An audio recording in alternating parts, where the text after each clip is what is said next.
ভয়ঙ্কর বিপদের সম্মুখীন হই ব্রহ্মা বিরুদ্র একেবারে উপায়হীন হয়ে পড়েছি। এইমাত্র মহাতার আবির্ভাব হই মহাপদে আচ্ছাদনীতি করতে পড়েছি। মহাপদ মহাসাগরের পানি সমস্ত পৃথিবী ডুবাই পেলা কোনো কত বাসি না থাকে, মাত্র অকুল আর দৈত্য ভুল ভয়ঙ্কর হয়ে উঠব।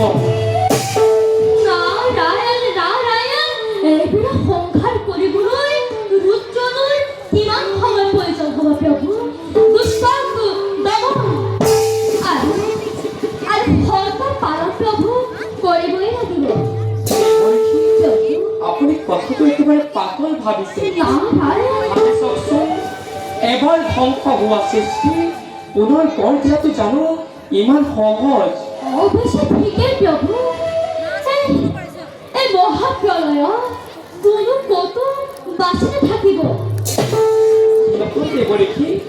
মহাকালে কৈ গ'ল, মহাকালে কি কৰিব প্ৰভু? জম্বুদ্বীপৰ ৰজা সত্যপদ মহাকালৰ মাজতো বাচি থাকিব। জম্বুদ্বীপৰ সত্যপদ নাৰায়ণ নাৰায়ণ, জম্বুদ্বীপৰ সত্যপদ নাৰায়ণ নাৰায়ণ, জম্বুদ্বীপৰ সত্যপদ। প্ৰভু তেওঁ যে মহা ধাৰ্মিক ৰজা প্ৰভু, তেওঁ পুনৰ সৃষ্টি ৰক্ষা কৰিব পাৰিব। সৃষ্টি ৰক্ষা কৰিব পাৰি, কিন্তু কেনেকৈ দিব দেখি? তেন্তে শুনা প্ৰভু, এই মহাপ্ৰলয় হোৱাৰ আগতে প্ৰয়োজনীয় সকলোবোৰ বস্তু সংগ্ৰহ কৰি ৰাখিব লাগিব। কেনেকৈ জীৱ জন্তু ৰাখিব লাগে সেইবিলাক যাতে ধ্বংস নহয়, তাৰ পৰিকল্পনা কৰিলে পুনৰ সৃষ্টি ৰক্ষা কৰিব পাৰিব। আমি তাৰে পৰিকল্পনা কৰি আছো দেৱৰী। নাৰায়ণ সময়ত ব্যৱহাৰ কৰিব লাগে। বাৰু দেৱৰী, আপুনি এনেদৰে মাজে সময় আহি আমাক বুদ্ধি ভৰসা দি থাকিবলৈ নাপাহৰিব। আপুনি যাওক, এই বাৰ্তা নৰ সমাজত দিয়কগৈ। ভাল প্ৰভু, তাক তেতিয়া বিদায়হে লাগিল। প্ৰণাদী অনন্ত মচিত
বুঝিছো ভাল তলে আমি আমার অবতারর পালে কি সময় সৃষ্টির কল্যাণর ক্ষেত্র ভক্তর মঙ্গলর ক্ষেত্র নিজ কর্তব্য হও অগ্রহর